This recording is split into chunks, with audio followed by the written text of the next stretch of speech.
नमस्कार. आज आपण बघू शकतात की इसराई माता ह्या एक विसरवाडीचे आराध्य दैवत असं मानलं जातं. आपण आज तिथं या मातेच्या निमित्ताने आज यात्रा भरलेली आहे. तिथं आपण आज भाविकांची गर्दी बघू शकतो आणि नदीकाठी एक रहस्यमय एक असं एक मंदिर आहे. तिथं आपण आज पोचलेलो आहे. तर इथलं आपण स्वयंभू मूर्ती जी आहे तिचं पण आपण दर्शन घेऊया. आता आपण मंदिरात जातो आहे आणि भाविकांची गर्दी पण आहे भरपूर. इथं नवसाला पावणारी अशी देवी आहे. तर आपण आज इथं सर्व मिळून भाविकांची गर्दी पण बघू शकतो.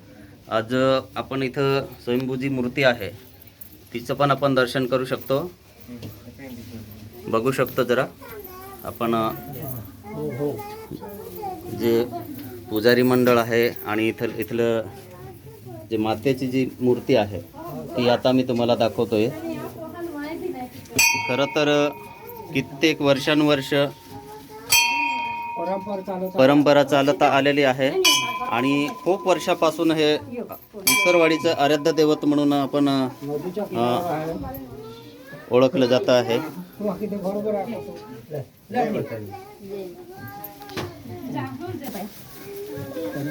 स्वयंभू अशी जागृत देवस्थान आणि नावाने पावलेली नवसाला पावणारी अशी स्वयंभू मूर्ती इसराई माताचे मंदिर आणि ही स्वयंभू अशी मूर्ती आहे इसराई मातेची.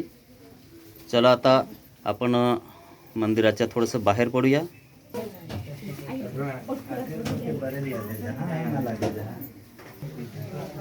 आपण आता वेळ न करता बाहेर जाऊ आणि भाविकांचे दर्शन पण सुरू आहे. एक शिष्टमंडळ आहे, पुजारी शिष्टमंडळ आहे, त्यांचं पण आपण थोडंसं वक्तव्य ऐकून घेऊ.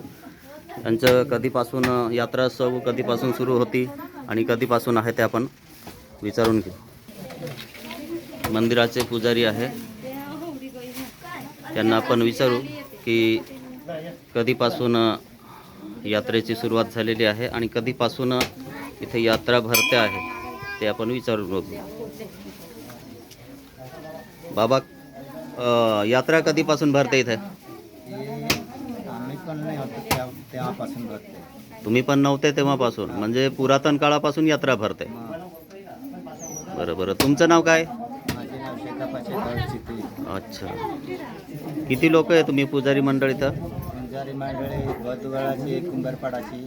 हां, अच्छा, ठीक आहे. 3 गावाची पूजा होते. 3 गावाचे शिष्टमंडळ म्हणून पूजा होते.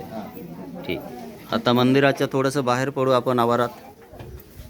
एक रहस्यमय रम्यमय असं मंदिर आहे. हे आपल्याला आज सर्वांना आपल्याला दिसतं आहे आणि सर्व भाविक इथं जमलेलं आहे.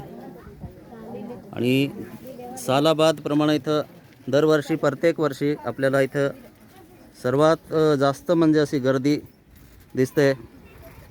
इथं एक दादा आलेले आहे, त्यांना आपण विचारून घेऊ ते कुठून आले असं. दादा, आपण कुठून आले? राहायला कुठं? केवडीपाडा. प्रॉपर राहायला कुठं? आता सध्या कुठं राहता तुम्ही? केवडीपाड्याला. असं प्रॉपर केवडीपाड्याला राहतात की मुंबईला राहतात? मुंबईला जॉबला असतो. अच्छा. मग तिथून तुम्ही इथे दर्शनासाठी आलं? येतो आम्ही वर्षाला. दरवर्षाला दर्शनासाठी येतात. धन्यवाद. आपण परत बघू शकतात की इथं मंदिराचं थोडंसं नियोजन आपल्याला पुढं करावं लागेल आणि त्या निमित्ताने भाविकांची गर्दी पण आहे. परंतु थोडंसं मंदिराचं जे नियोजन आहे त्याच्यासाठी भाविकांनी पण थोडंसं लक्ष द्यावं आणि प्रशासनाने पण लक्ष द्यावं अशी आमची विनंती, गावकऱ्यांची विनंती आहे. पुनश्च आपण बघू शकतो की मंदिर परिसरात एकदम वातावरण एकदम रहस्यमय, एकदम रम्य असं वातावरण आहे. तर इथं मंदिरासाठी प्रशासनाने वगैरे आपल्याला इथं स्थानिक लोकांची अशी मागणी आहे की निधी वगैरे उपलब्ध करून द्यावी. आणि नदीकाठी, सदर मंदिर नदीकाठी असल्या कारणाने इथं दरवर्षी भाविकांची प्रचंड अशी गर्दी असते. देख